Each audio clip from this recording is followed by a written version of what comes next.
con este silencio. Ay, cómo... Un minuto de silencio en memoria de todas las personas, hombres y mujeres, que fueron asesinados en esta tapia a partir del año 1939. Un minuto de silencio.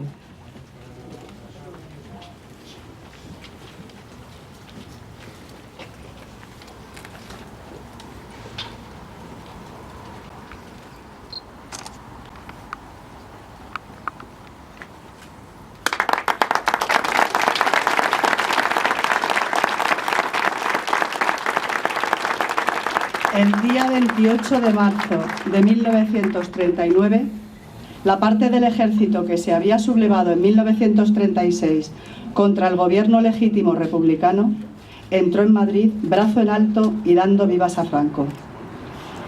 Ese día es considerado por las crónicas como el primer día de la brutal represión que el franquismo ejerció sobre la población madrileña, fundamentalmente la población que se había destacado en la heroica defensa de la República, pero no solo a aquella.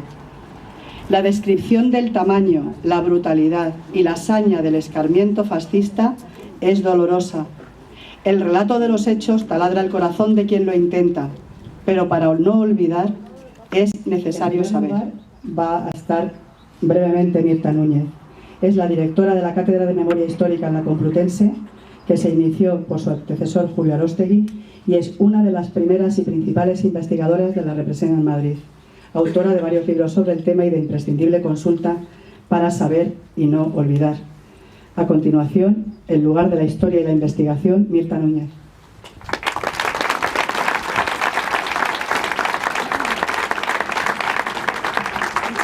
Buenos días. Yo creo que debemos estar aquí no solamente en recuerdo y homenaje, sino también para continuar con las reivindicaciones en torno a las víctimas del franquismo.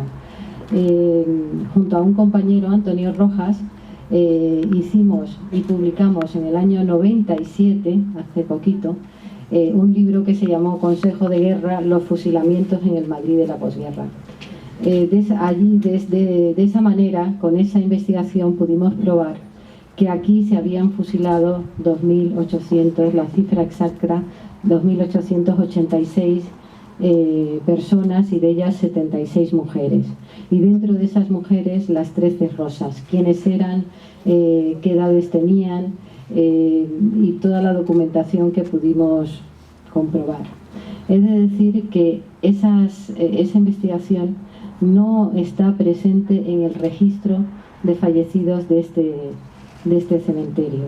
Es decir, que en este caso, como en tantos otros, se sigue ocultando el porcentaje inmenso de fusilados con una parafernalia legal, se supone, de consejo de guerra, ya fueran civiles o militares, leales, republicanos, se sigue ocultando y siguen sin aparecer en el registro de fallecidos, de asesinados. Bueno, pues esa es una de las reivindicaciones que tenemos que seguir demandando, que estén en los registros los fusilados, que se sepa cuántos son, quiénes son, dónde se encuentran. Creo que es muy importante, además, que en toda España logremos llevar de las investigaciones, de la defensa que se hace en la sociedad por parte de las asociaciones, que ha sido inmensa, una labor inmensa, se logre llevar a los colegios, a las universidades, y logremos quebrar ese manto que nos asfixia de silencio sobre ese terror que instauró el franquismo a partir de 1939, cuando toma el poder en toda España. Ya lo conocían en Castilla y León, ya lo conocían en Castilla-La Mancha, en Andalucía, en Extremadura, pero es a partir de estas fechas, del 28 de marzo de 1939, cuando ya se pone el punto de inicio para toda España de esta catástrofe.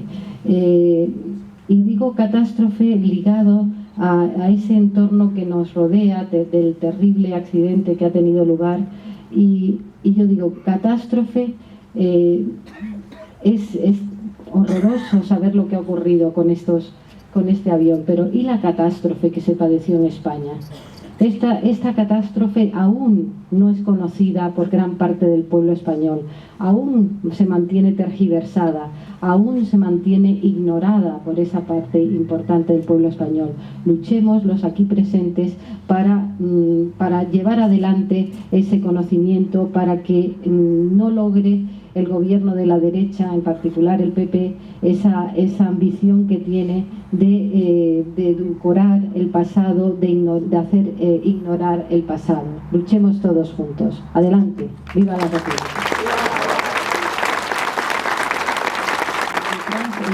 El siguiente interviniente es Fernando Hernández Holgado, digo el segundo apellido porque es importante.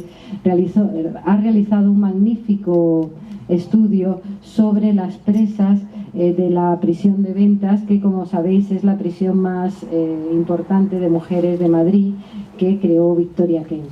Hizo un trabajo ímprobo y nos lo va a comentar. Gracias. Hablar un poquito concretamente sobre la represión femenina durante el franquismo y las mujeres que fueron encarceladas y las mujeres que fueron ejecutadas aquí en la parte de atrás de estos muros, pues me llenó de una gran satisfacción y una gran alegría, porque realmente sí que quería homenajearos, aprovechar estos minutos también para elogiaros. Ya lo he hecho en muchos sitios, en mi tesis doctoral, etcétera, por la labor tan importante que estáis haciendo de recuperación de la memoria y sobre todo las condiciones actuales, es decir, luchando contra la inexistencia realmente de una política pública de memoria, contra el boicoteo de las instituciones oficiales, y aquí estáis vosotras y vosotras en este acto. Y aprovecho ya para pedir un aplauso, pero es para vosotras y vosotros.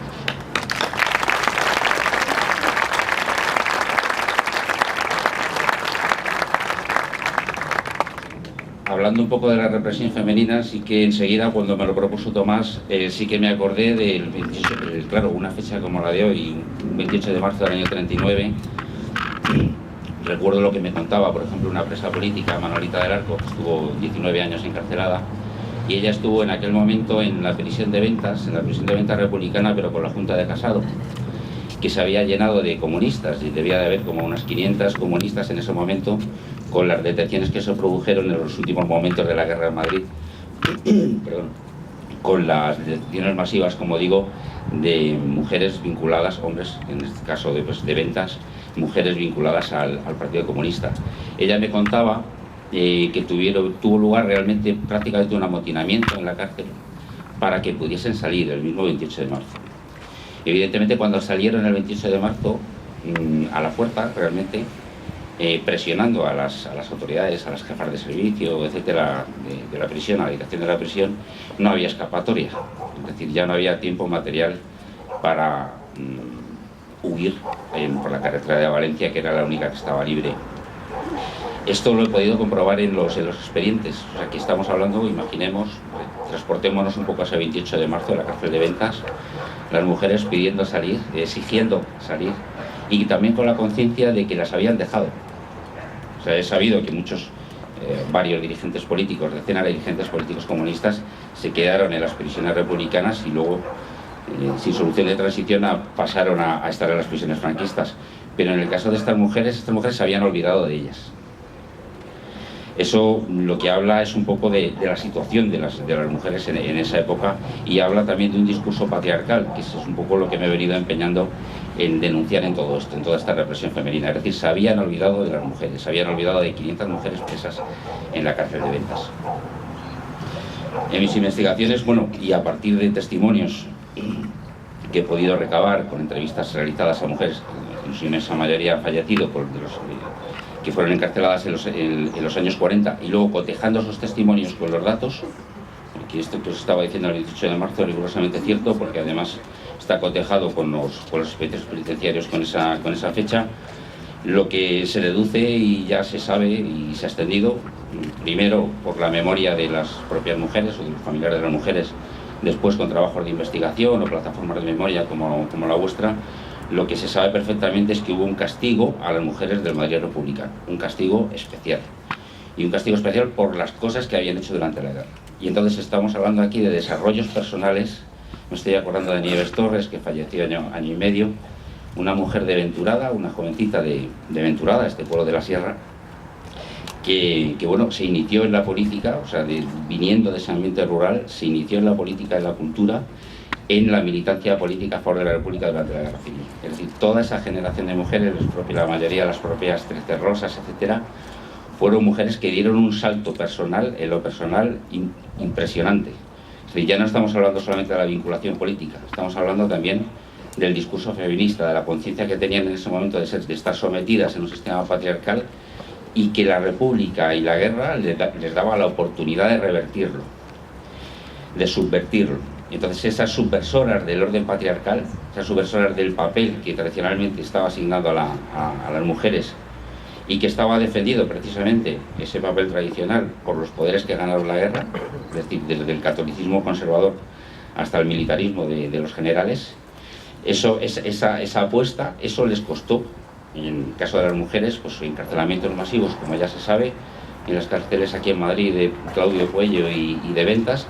No me olvidaría de la cárcel de Claudio Cuello porque hubo centenares y centenares de mujeres allí. Y sobre todo en Ventas, que llegó a ser la prisión de mujeres más poblada de la historia de España. Esto se dice rápido en una frase, pero pensamos que estamos hablando de toda la historia de España, la mayor cantidad de mujeres que estuvieron encarceladas. Y buena parte, como decía antes Mirta, de todas estas mujeres terminaron en estas tapias, como decíamos antes.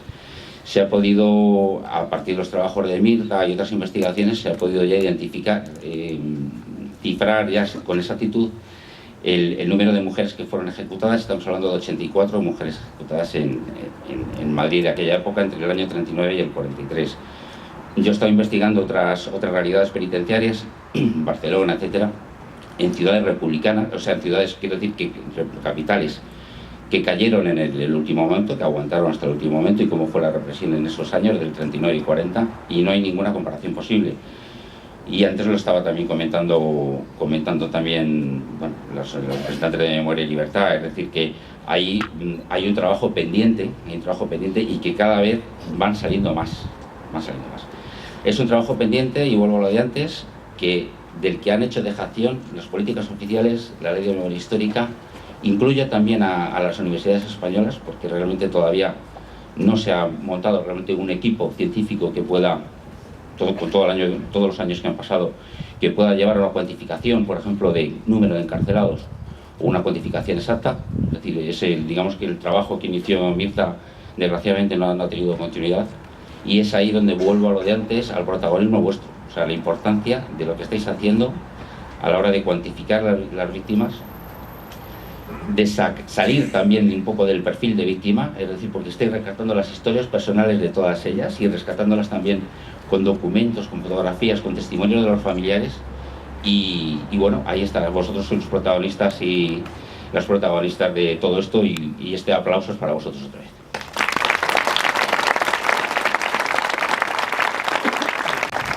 Bueno, os cuento. Valdernoceda es un pueblecito del norte de Burgos, un lugar de cuento donde el río Ebro, muy caudaloso, discurre muy manso entre los cañones de las montañas de la comarca de Valdivielso.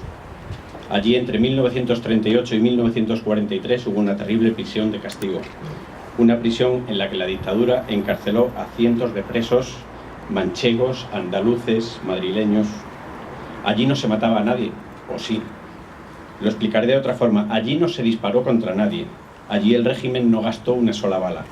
Les bastó con no dar de comer a aquellos presos, y así fueron muriendo uno a uno. 154 personas murieron de hambre, sobre todo entre los meses de febrero de 1941 y junio de 1942. En aquellos duros días, los presos apenas comían y muchos morían. Sus compañeros supervivientes se encargaban de fabricar con talones de madera un ataúd, y en él metían al compañero muerto con sus escasísimas pertenencias personales.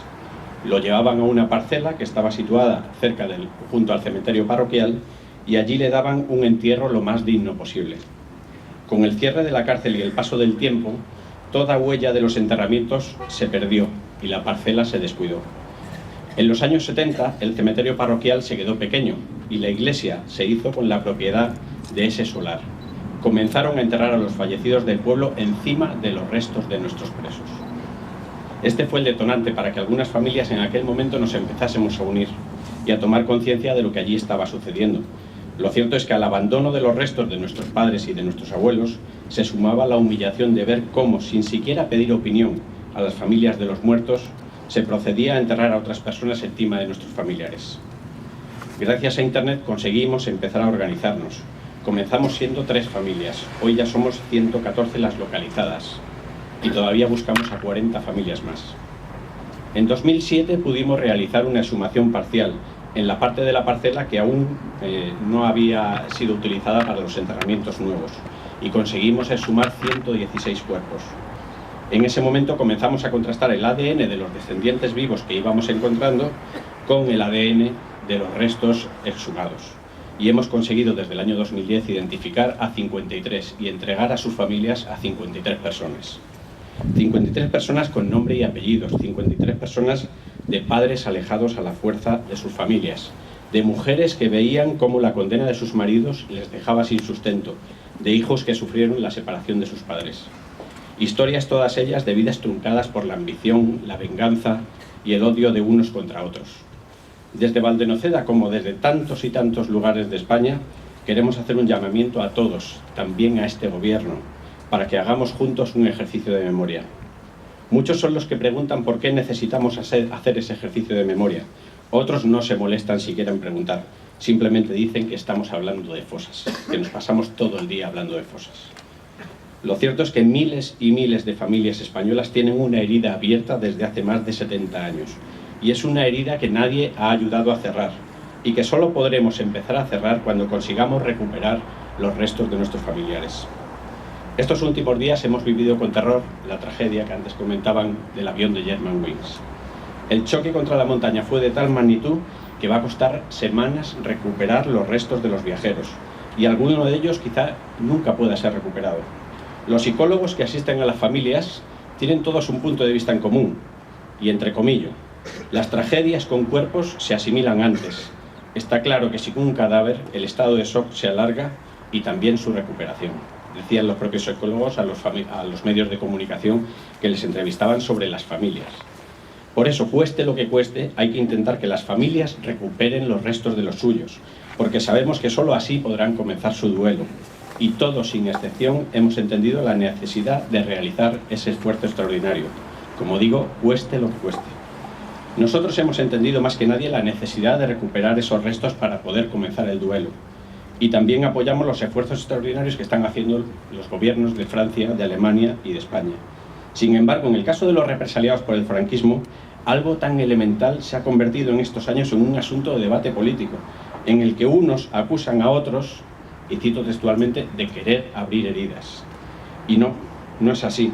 Se trata precisamente de todo lo contrario. Queremos recuperar los restos de nuestros familiares porque solo de esa manera podremos empezar a cerrar una herida que lleva decenas de años abierta. A la falta de apoyo institucional se ha unido en España la incomprensión. ¿Es posible que alguien no entienda que queramos enterrar de forma digna a nuestros padres y a nuestros abuelos? Me gustaría lanzar por enésima vez una invitación a este y a todos los gobiernos. Les invito a que hagan un ejercicio de memoria, a que sean conscientes de que miles de familias españolas necesitan cerrar una herida que lleva años abierta. En España es necesario un ejercicio de verdad, de justicia y de reparación, idéntico al que otros países han afrontado y sin rencor. Y solo así podremos empezar a cerrar heridas y a dar entre todos una oportunidad a la reconciliación. Muchas gracias.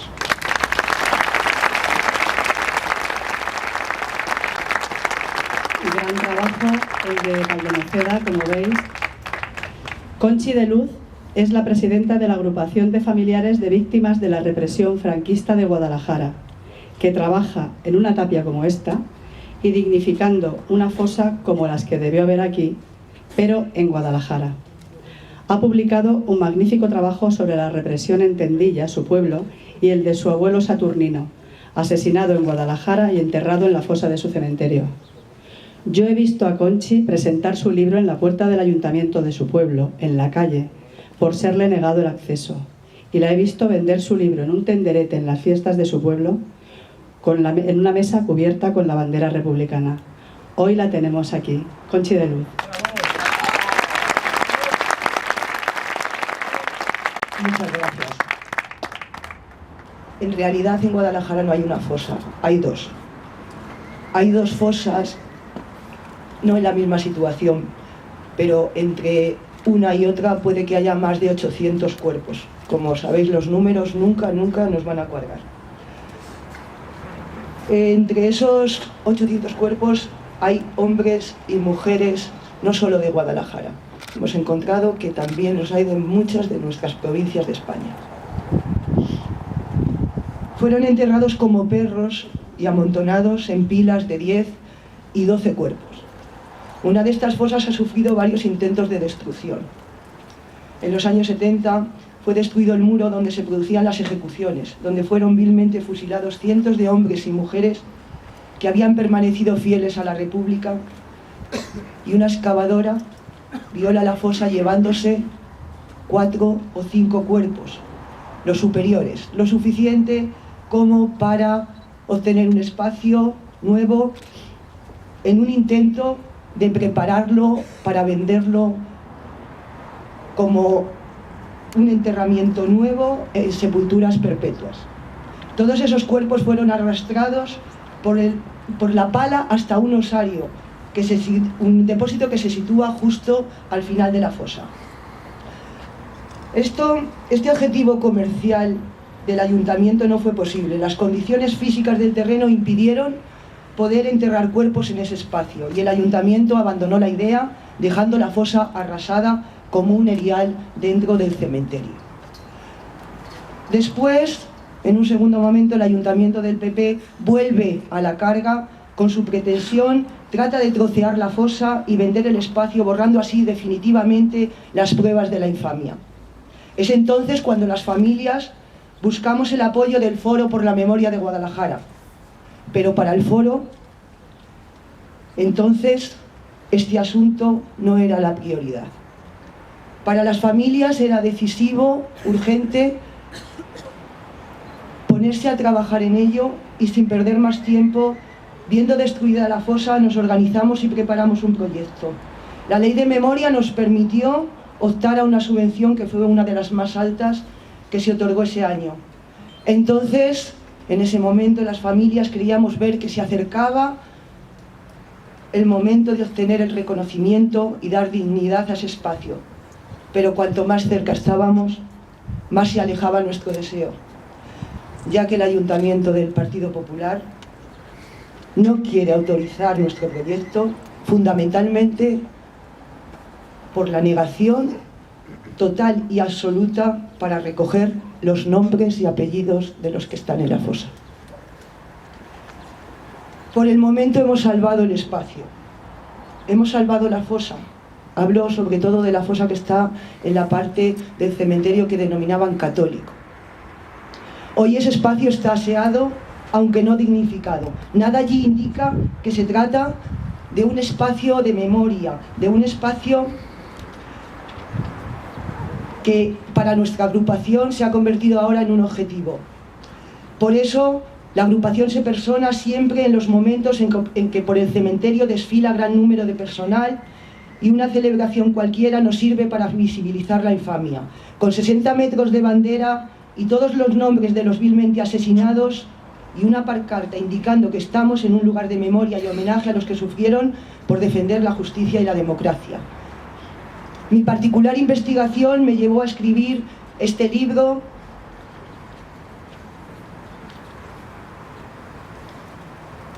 Tendilla, de la guerra civil y la represión franquista. Recojo los testimonios de muchos vecinos y vecinas de mi pueblo y las tristes historias de más de 70 familias tan parecidas a las miles y miles de historias de tantas familias de España. Y mi compromiso con la memoria para ceder todo el dinero que de esta investigación y de la venta de este material se obtenga. El próximo 13 de mayo, día dedicado en Guadalajara a las víctimas en recuerdo de aquel aciago 13 de mayo de 1940, en que se produce el mayor número de fusilamientos en las tapias de ese cementerio, la fosa tendrá ya una placa y más pronto que tarde este espacio tendrá allí reflejados todos los nombres de aquellos hombres y mujeres que sufrieron la represión franquista en Guadalajara. Los encuentros como este de hoy nos retroalimentan a todos, pero ya sabemos que no es necesario venir hasta las tapias de los cementerios y hasta las fosas para ver y saber que todos ellos ya van con nosotros. Permitidme, es anónimo, pero refleja muy bien esa retroalimentación que necesitamos.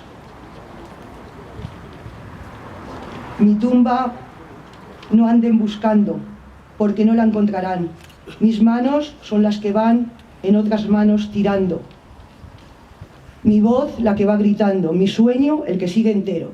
Y sepan que solo muero si ustedes van aflojando, porque el que murió peleando vive en cada compañero.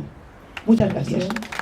Donde no hay derecho ni derechos, y esto coincide con estar donde se le necesita, como sucede hoy aquí. Se podría decir que ha firmado un contrato de vida con el compromiso social, hasta el límite de dejar en suspenso su carrera de actor de teatro, mientras no se dignifique su profesión, escenificando con su gesto una justa denuncia de la esclavitud del presente. Hoy recita a Miguel Hernández.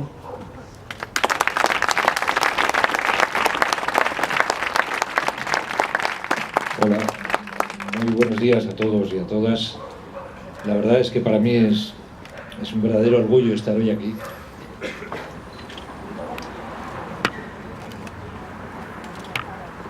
Con todos vosotros, con todas vosotras y con todos ellos. Me gusta miraros a los ojos.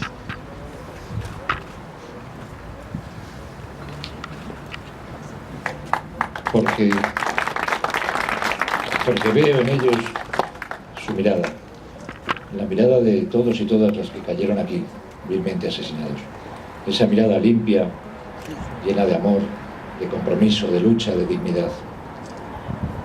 Va por todos ellos y por todas ellas. Tenía que estar Amparo Climent leyendo este poema hoy, pero por un motivo infranqueable no ha habido manera de que pudiera estar hoy. Me han pedido que leyera yo un fragmento de la elegía primera que Miguel Hernández le dedicó a Federico García Lorca.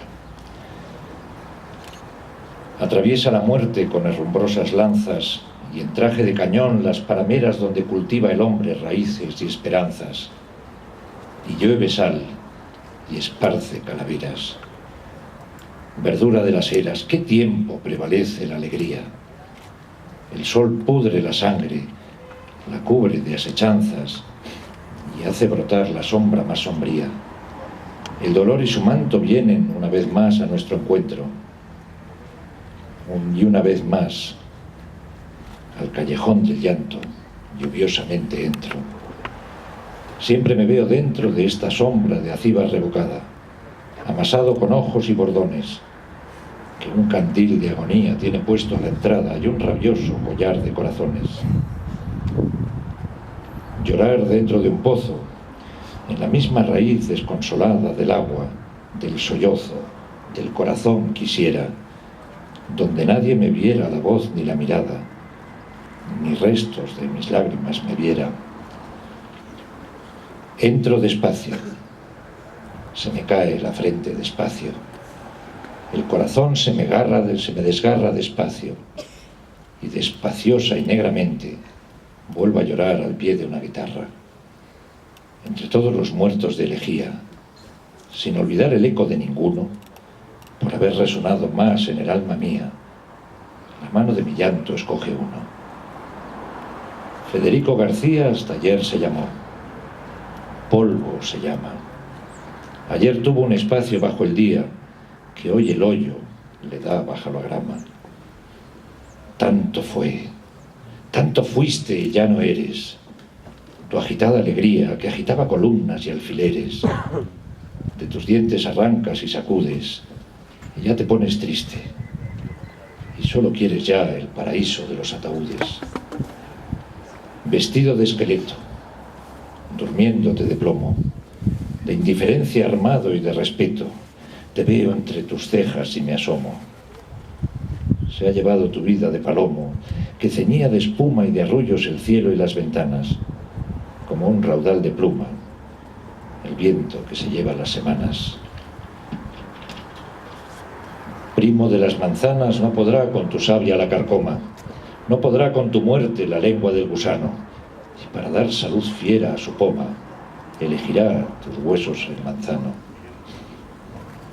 Cegado el manantial de tu saliva, hijo de la paloma, nieto del ruiseñor y de la oliva, serás, mientras la tierra vaya y vuelva, esposo siempre de la siempre viva, estiércol padre de la madre selva. Qué sencilla es la muerte, qué sencilla, pero qué injustamente arrebatada. No sabe andar despacio y acuchilla cuando menos se espera su turbia cuchillada. Tú, el más firme edificio, destruido. Tú, el gavilán más alto, desplomado. Tú, el más grande rugido, callado, y más callado, y más callado. Caiga tu alegre sangre de granado como un derrumbamiento de martillos feroces sobre quien te detuvo mortalmente. Salivazos y hoces caigan sobre la mancha de su frente. Muere un poeta y la creación se siente herida y moribunda en las entrañas. Un cósmico temblor de escalofríos mueve temiblemente las montañas. Un resplandor de muerte, la matriz de los ríos. Oigo pueblos de ayes y valles de lamentos. Veo un bosque de ojos nunca enjutos, avenidas de lágrimas y mantos. Y en torbellino de hojas y de vientos, lutos tras otros lutos y otros lutos. Llantos tras otros llantos y otros llantos.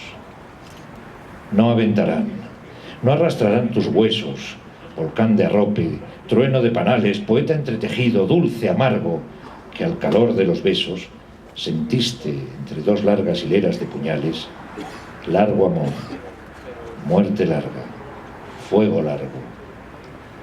Por hacer a tu muerte compañía vienen poblando todos los rincones del cielo y de la tierra bandadas de armonía, relámpagos de azules vibraciones, crótalos granizados a montones, batallones de flautas, panderos y gitanos, ráfagas de abejorros y violines, tormentas de guitarras y pianos, irrupciones de trompas y clarines. Pero el silencio puede más que tanto instrumento. Silencioso, desierto, polvoriento en la muerte desierta. Parece que tu lengua, que tu aliento, los ha cerrado el golpe de una puerta. Como si paseara con tu sombra, paseo con la mía, por una tierra que el silencio alfombra, que el ciprés apetece más sombría. Rodea mi garganta tu agonía como un hierro de horca y pruebo una bebida funeraria. Tú sabes, Federico García Lorca, que soy de los que gozan una muerte diaria. Salud y a por la tercera.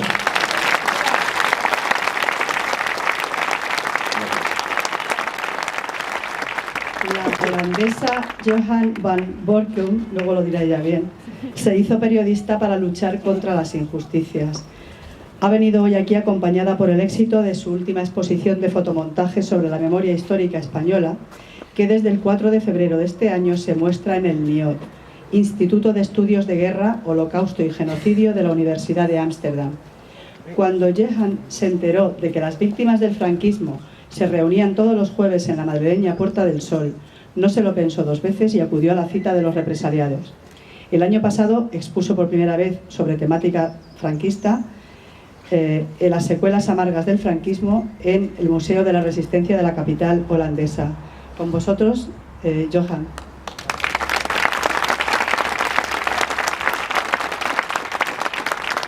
Estimados todos presentes, me siento muy privilegiada de estar con ustedes en tierra sagrada, en donde yacen tantos los valientes defensores de la República, los defensores de la ciudad capital de Madrid.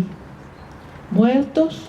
No, muertos si son borrados de nuestra mente, de nuestra memoria. Sí, viven por su entrega, por su inspiración, por decir no a la injusticia. Con su ejemplo nos dan la fuerza de seguir adelante y en mi caso de aportar solo un granito de arena, testimoniando por mis fotomontajes desde mi país, Holanda, que se rompe el silencio criminal que las autoridades hasta el día de hoy consiguen crear oscuridad, oscureciendo sus crímenes del pasado y de hoy. Que salgan a la luz los horrores, la venganza, la vergüenza de Europa. Siguen con fuerza, con la inspiración de sus familiares represaliados. Sois orgullosos de ellos. Yo sigo de mi manera, no hay otro camino. La lucha que se pierde es la lucha que se abandona. España hasta hoy es una gran fosa común. Viva todos los aquellos de quienes no sabemos dónde están. Vivan ustedes que siguen la lucha por la verdad, la justicia, la reparación. Viva sobre todo los valientes de Madrid. Gracias.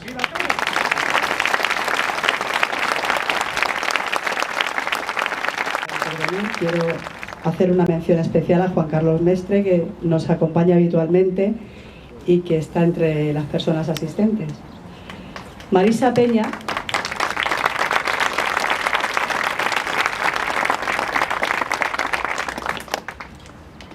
Peña es hija, nieta y bisnieta de grandes y buenos republicanos que milita en el verso comprometido y en el activismo de la palabra que conmueve. Tiempo de ceguera y el hilo de la memoria son dos de sus mejores armas de combate contra el fascismo sempiterno. En el hilo de la memoria confiesa haber crecido entre vencidos que no la enseñaron a odiar, pero sí le transmitieron un respeto absoluto por la libertad, una aversión completa por los totalitarismos y una devoción absoluta por la cultura en todas sus manifestaciones. Se declara heredera de su voz amurallada. Marisa Peña.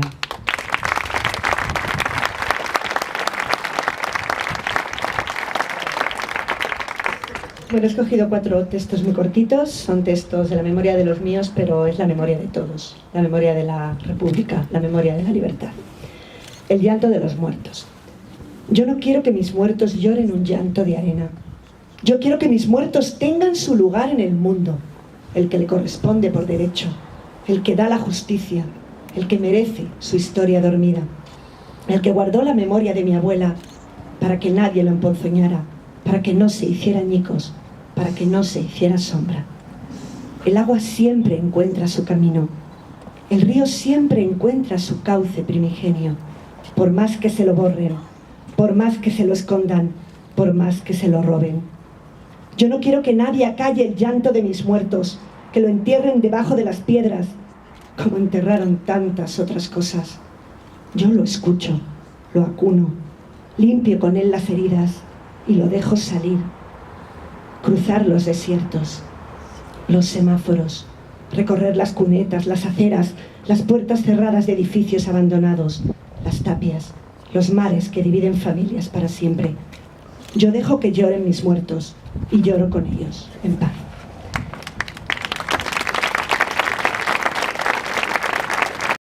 Oyendo canciones que no son las suyas, que no son las suyas, consignas que no son las suyas, que no son las suyas, mandamientos que no son los suyos, que no son los suyos.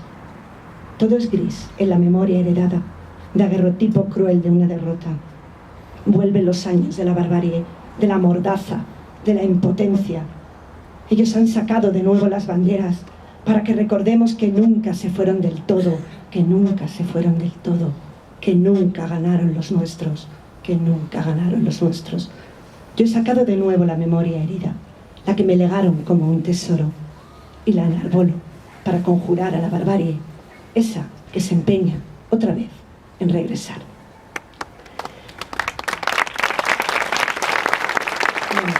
¡Guapa! quedan dos poemas muy cortitos. Este se titula Corazón helado, lo escribí después de leer la novela de Almudena Grandes, El corazón helado, y dice así: traigo el corazón helado y un nudo en la garganta y un sabor a pólvora quemada en mis labios.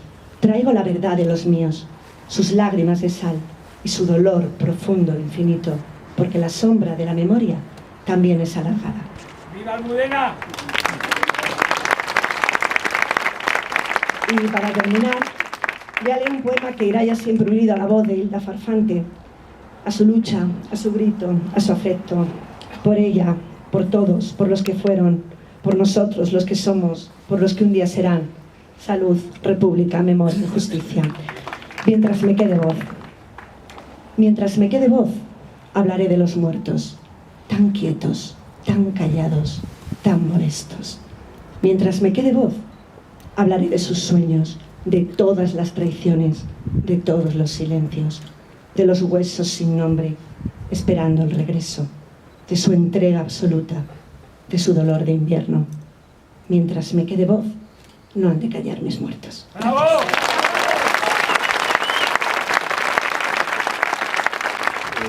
Antes he tenido el privilegio de prestar mi voz a Miguel Hernández en ese homenaje que le rindió a García Lorca, y ahora vuelvo a tenerlo para prestársela a Antonio Machado en un texto prácticamente desconocido que Juan Manuel Menéndez rescató de su hemeroteca.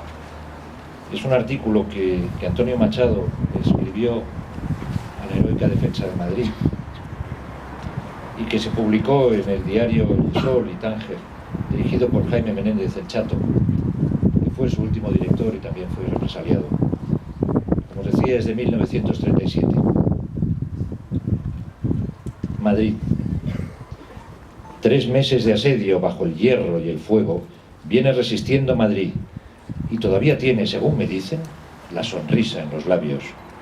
Yo no lo dudo, porque Madrid es la sonrisa de España y la flor inmarcesible de esa misma sonrisa. La gracia madrileña que tanto han enturbiado y desmedido sus malos comediógrafos y que tan finamente han captado los buenos, es eso, precisamente eso, una sonrisa a pesar de todo, no exenta nunca de ironía. En la vida cotidiana, más dura, más incierta, más amarga y más laboriosa que en ninguna otra de nuestras ciudades, Madrid, centro y capital de España, rompeolas de sus varias regiones, el sol también de todas ellas. Madrid, tantas veces tachado de frívolo, aprendió a sonreír a pesar de todo. Quiero decir, con plena conciencia de los motivos del llanto, que Madrid llegue a la plena tragedia y al sacrificio heroico sin perder la sonrisa es algo muy digno de admiración, pero no de extrañeza. A los que no podemos acudir al frente de combate por viejos o por enfermos o por falta de ánimo, no nos incumbe la misión de reforzar la moral de los combatientes. Son los combatientes quienes están reforzando la nuestra al poner al tablero la moneda única que se juega en estos lances. Es esto lo que no debemos olvidar cuantos escribimos sobre la guerra. Ítem más. Por respeto a los que luchan, para contribuir en la medida de nuestras fuerzas al éxito final de nuestra causa, hemos de evitar o corregir lo que sería el más grave pecado de la retaguardia, el de pensar que incrementando el odio a nuestros adversarios aumentaríamos el valor polémico, la eficacia guerrera de los luchadores. Esto sería un error psicológico y un hierro moral. Como supremo resorte de combate, el amor a una causa es mucho más fuerte que el odio a los adversarios de ella. He aquí la gran lección que el frente de combate dicta a la retaguardia. Es la lección de Madrid, que todos debemos aprender. Y si preguntáis, ¿es que esos hombres heroicos que a tan crueles enemigos combaten no dudan de la victoria? Yo no vacilaría en contestaros. Lo propio del heroísmo no es la seguridad del triunfo, sino la ferviente aspiración a merecerlo. Madrid lucha hoy por defender a toda España, como tantas veces y con tanta razón se ha dicho, a toda España, sin excluir a la España de sus adversarios, porque Madrid sabe muy bien que no todos sus enemigos son teutones y bereberes, que hay muchos españoles entre ellos, cuyos hijos solo podrán salvarse con la derrota de sus padres. Madrid lucha sin odio. Esta es su mayor grandeza. y el secreto de su energía milagrosa. Por eso puede sonreír y merece vencer. Antonio Machado.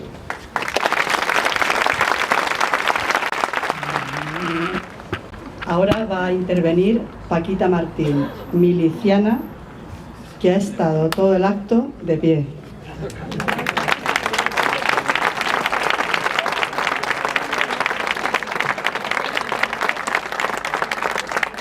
Bueno, yo no he sido miliciana, porque cuando empezó la guerra tenía 11 años y cuando terminó 13.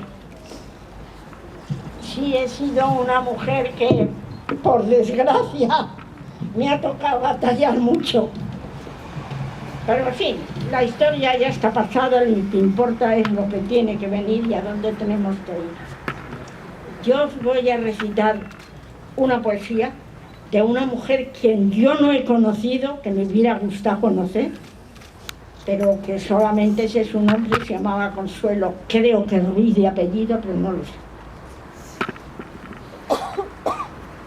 Quisiera escribir un himno a un pobre racimo humano, las mujeres de los rojos, que en España nos quedamos, para las que no hubo escape, para las que no hubo barco, las que se quedaron solas, con sus hijos en los brazos, sin más sostén ni consuelo que el que daba al estrecharlos como prendas de un amor contra nuestros pechos flácidos.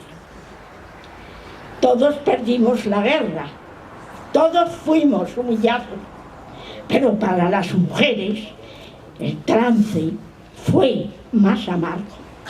Largas colas en Porlier con nuestros pobres capachos, caminatas bajo el sol con los pies semidescalzas, caminatas sobre el hielo, tirando en los harapos, largas, duras caminatas en busca de algún trabajo, cansancio y humillación si lográbamos encontrarlo, y si no lo conseguíamos, humillación y cansancio. Por el pan de nuestros hijos, siempre un combate diario. Esos días, siempre solas. Esos días largos, que fueron semanas, que fueron meses, que duraron tanto, que entre dolor y entre lágrimas se convirtieron en años. Nuestros hombres en la cárcel, nuestros hombres exiliados, nuestros hombres cada día cayendo como rebaños en manos de furia ciega de matarices fanáticos. Y las mujeres seguimos a nuestro modo luchando. Y esa guerra solo nuestra, esa guerra la ganamos. Los hijos de nuestros hombres quedaron en nuestras manos y supimos inculcarlos un culto casi sagrado por los muertos, los ausentes, los padres que les faltaron. Se los pusimos de ejemplo porque siguieran sus pasos y logramos convencerles de que eran buenos y honrados, aunque en la calle o en la escuela les dijeran lo contrario. Éramos pobres mujeres y supimos elevarnos sobre el dolor, sobre el hambre, sobre el miedo y el fracaso. Y criamos nuestros hijos dignos de sus padres, serios, responsables. Los íbamos cultivando para un futuro lejano, pero en el que siempre creímos con los puños apretados. Quisiera escribir un himno grande, estupendo, fantástico, que dijera todo eso, que bastante hemos callado.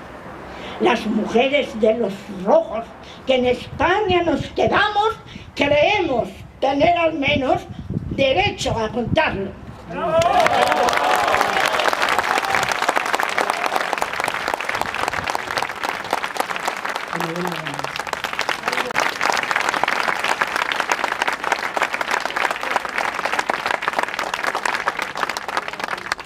Bueno, pues yo quiero, en primer lugar, decir que para mí es un privilegio, una vez más, estar aquí y poder tomar la palabra en esta tapia, en este lugar, y además ver que hay cada vez más gente que cuando veníamos al principio, que tenemos sillas, que tenemos carpa, y eso quiere decir que tenemos mucho camino por delante.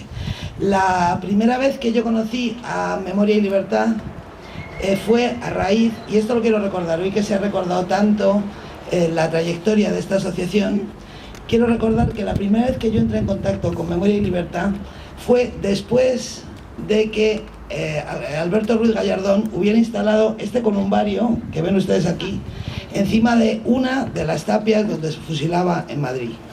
La tapia principal donde se fusilaba era esta de aquí, que ahora no se ve porque está oculta por un columbario que instaló el ayuntamiento, y Memoria y Libertad se agarró con una determinación y un coraje admirable a la defensa de este trozo de tapia, que es el único que nos queda, ¿no? O sea, eso es mérito de ellos.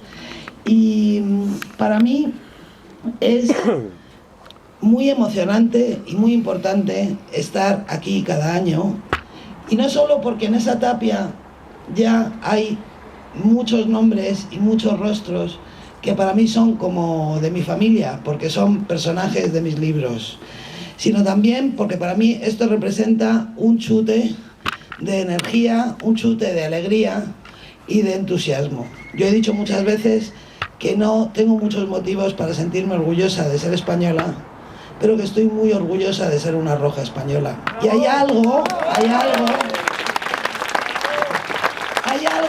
de lo que estoy más orgullosa todavía, que es de ser una roja madrileña. Entonces,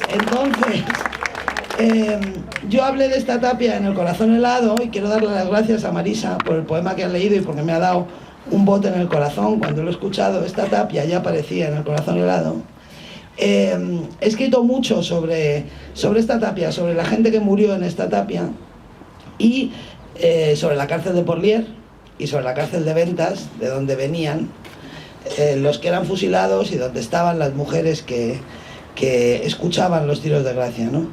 Y los tiros de los pelotones de fusilamiento. Y quiero leer, porque yo escribo mejor que hablo, un fragmento muy pequeñito de las 3 bodas de Manolita, que tiene mucho que ver con lo que celebramos hoy aquí.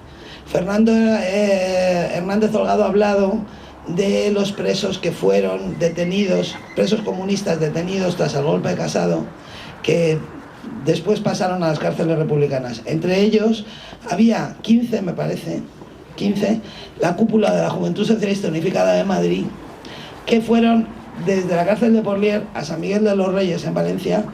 De San Miguel de los Reyes volvieron a Porlier y fueron fusilados el 3 de julio de 1941. Fueron como una especie de regalo sangriento destinado a aplacar a los vencedores, que no tuvo ningún éxito. Y voy a leer un fragmento muy corto de las 3 bodas de Manolita, en las que Manolita y Rita, su amiga, 2 jovencitas que son amigas de la cola de Porlier, que son chicas de Porlier, van a dar el pésame a las familias de quienes han muerto, ¿no? El 3 de julio de 1941 hacía mucho calor. El sol incendiaba el asfalto como si fuera la parrilla de una inmensa cocina que reservara su temperatura suprema más concentrada para el horno que se extendía bajo la tierra. El metro parecía la antesala del infierno, pero aunque veía la cara de Rita empapada en sudor, aunque notaba las gotas que corrían por la mía, solo sentí calor en la primera estación de aquel viaje. Lo demás duró hasta que se hizo de noche y fue lo de siempre. Lo siento muchísimo, Emilia. Abrazar a una mujer destrozada, ya lo sabes. Gracias, Manolita, recibir la desmayada respuesta de sus brazos. Y gracias por venir. Así una vez y otra más, sentir el fuego de las aceras en las plantas de los pies, bajar escaleras y recorrer pasillos, apretarme contra Rita para que ella se apretara contra mí en vagones abarrotados de gente y reemprender la marcha, avanzar por nuevos pasillos, subir nuevas escaleras, devolver a las suelas de nuestros zapatos la memoria del fuego que hervía sobre otros adoquines, siempre igual, siempre lo mismo. Lo siento muchísimo, Reme, ya lo sabes. Gracias, Manolita, y gracias por venir. Las 5:30, un piso pequeño con pocos muebles. Las 6:15, una guardilla casi vacía con la cama sin hacer. Las 7:10, una casa baja con flores secas en todas las macetas. Las 8 en punto, una habitación subarrendada en un piso de alquiler. Las 9 menos 20, un chiscón sombrío cerca de la glorieta de Embajadores. Las 9:15, y el calor no cedía, el frío tampoco. Lo siento muchísimo, María, ya lo sabes. Gracias, Manolita, y gracias por venir. Y en todas las casas mujeres medio muertas, tan pálidas como si ya hubieran empezado a morirse, tan flacas como si el dolor las estuviera consumiendo, tan perdidas en su propia habitación como si ya no supieran quiénes eran, dónde vivían, cuál era su nombre, su sitio en aquella ciudad negra de lutos, sorda por el interminable estrépito de los pelotones, ciega de tanto cerrar los ojos a los fusilamientos de cada madrugada, hedionda de cadáveres a medio pudrir, y más mujeres, más madres, más niños mirándolo todo, y los caramelos que tenían en las manos con unos ojos enormes de miedo y de sorpresa que presentían ya el resto de sus vidas. Lo siento muchísimo, Amelia, ya lo sabes. Gracias, Manolita, y gracias por venir. Ellos también estaban allí, cada uno en su casa, mirándonos desde las fotografías, sus rostros sonrientes de hombres jóvenes enmarcados con cuidado o apoyados en la superficie de los muebles, en las repisas, en los marcos de las ventanas, también entre las manos de sus mujeres, que los miraban como si no pudieran creer que jamás volverían a verlos detrás de una alambrada, que ellos tampoco verían crecer a sus hijos, que no llegarían a cumplir 25, 30, 35 años, mientras musitaban la despedida más feroz. Me lo han matado, míralo, qué joven era y me lo han matado. Para resucitar esas mismas palabras en mis labios secos, para hacerme sentir que con cada cuerpo que se desplomaba ante una tapia de ladrillos rojos, volvían a matarlos a todos, a matarnos con ellos, a quitarnos un pedazo de vida en cada ausencia. Lo siento muchísimo, María, ya lo sabes. Gracias, Manolita, y gracias por venir. Quedaban sus palabras: adiós, que tengáis suerte, adiós, te quiero más que nunca, adiós, me voy con la alegría de haberte conocido, adiós, hablan mis hijos de mí, de las ideas por las que voy a morir, adiós, busca un buen hombre, cásate con él y sé feliz, pero no me olvides. Adiós, mi amor, cuánto te he querido y qué poco tiempo hemos tenido para estar juntos. Adiós, hijos míos, sed muy buenos y ayudad mucho a vuestra madre. Adiós, cariño, adiós, vida mía, adiós, adiós, adiós. Y todas las despedidas eran parecidas, pero todas distintas. Distintas las mujeres que no podían terminar de leer en voz alta el papel que temblaba entre sus manos. Idéntico el hueco que cada nueva carta abría en mi cuerpo agujereado, incapaz de abrigar tantos adioses.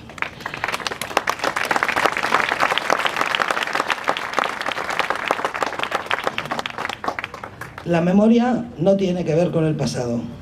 La memoria tiene que ver con el presente y tiene que ver con el futuro, con el país en el que queremos vivir, con el país en el que queremos que vivan nuestros hijos. La memoria es una de las fronteras que separa a los países decentes y a los países indecentes. Y este país lleva demasiado tiempo siendo un país indecente. Sin embargo, yo quiero terminar mi intervención esta mañana con un mensaje de esperanza. Yo creo que esta lucha se va a ganar, y no por una ley de la memoria histórica, sino por la ley de la gravedad. Porque las manzanas siempre se caen de los árboles. Aunque 2 millones de personas se asfixien soplando para arriba para intentar que no se caigan. Y en este año, en el año 2015, en el que estamos acariciando tantos cambios, en el que parece que estamos cerca de poder cambiar algunas o muchas cosas en este país, a mí me gustaría terminar deseándoos que el año que viene este homenaje se realice sin tanto heroísmo por parte de la organización, que haya fondos, que haya apoyos, que estén aquí los medios de comunicación de rango nacional, que podamos tener en Madrid un ayuntamiento y si no, al menos un gobierno de la comunidad que se proponga acabar con la infamia casi clandestina de esta lucha. Muchas gracias y viva la República. En Madrid a las víctimas del franquismo. Antes de marchar, el acto termina, pero su recuerdo y su memoria no terminarán. Antes vamos a cantar, antes de cantar Memoria y Libertad, el equipo agradece todas las intervenciones y colaboraciones, la presencia de familiares, amigas y amigos. Quiero decir que he visto, a medida que presentaba, he visto a personas que quería citar. Estaba el presidente de la Federación de Foro por la Memoria, Arturo Peinado. Está Sato Díaz, que es un joven actor, una joven promesa, está representando en Madrid una obra, El Valle de los Cautivos, sobre los presos del Valle de los Caídos. Está Luz Martínez Ten, la impulsora de la película Las Maestras de la República, acompañándonos, y están ellos con sus fotos, con sus vidas, con su mensaje, a los que, a pesar de que termine el acto, como ya digo, no vamos a olvidar ni un minuto. Se os ha repartido una foto con un texto con la canción Canto a la Libertad. Pretendemos cantarla todos juntos como cierre del acto. Quedamos al año que viene en esta tapia vosotros y más, vosotros y vosotras y más. Seguimos con lo mismo. Espero que el deseo de Almudena se cumpla y que esto sea un acto de reparación y de potente. Y bueno, pues querían la libertad tanto como hoy la queremos, que nunca se olvide. Canto a la Libertad con Alfaya y con Juan Fanaya.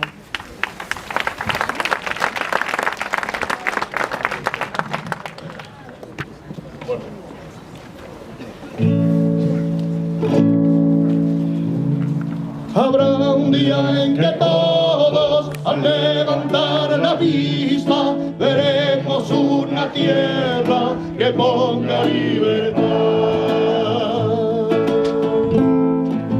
Hermano, aquí mi mano será tuya mi frente, y tu gesto de siempre caerá sin levantar. Huracanes de miedo ante la libertad.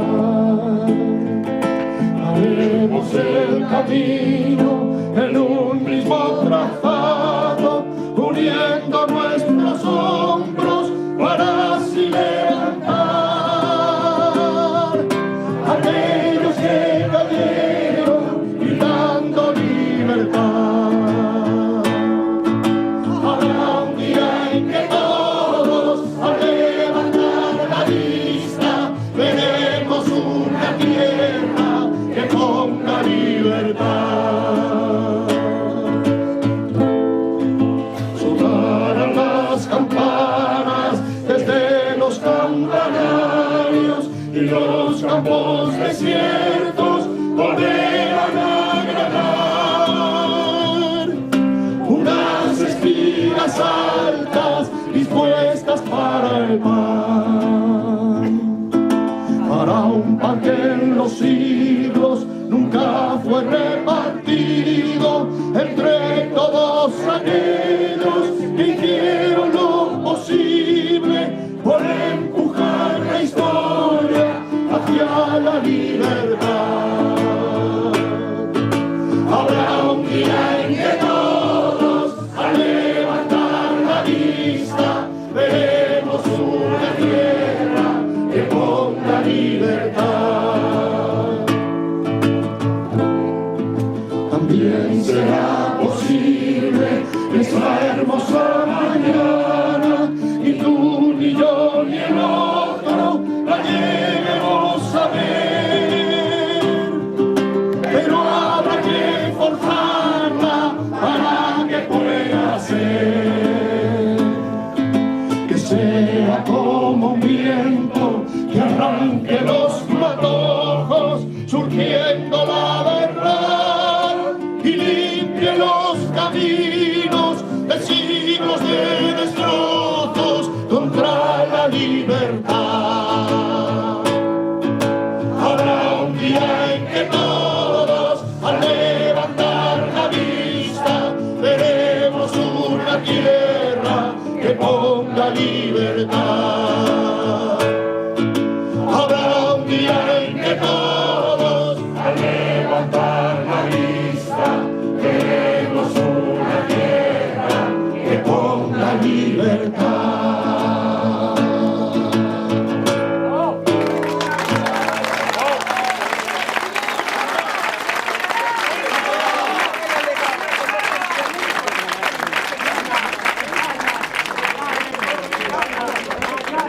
España será republicana.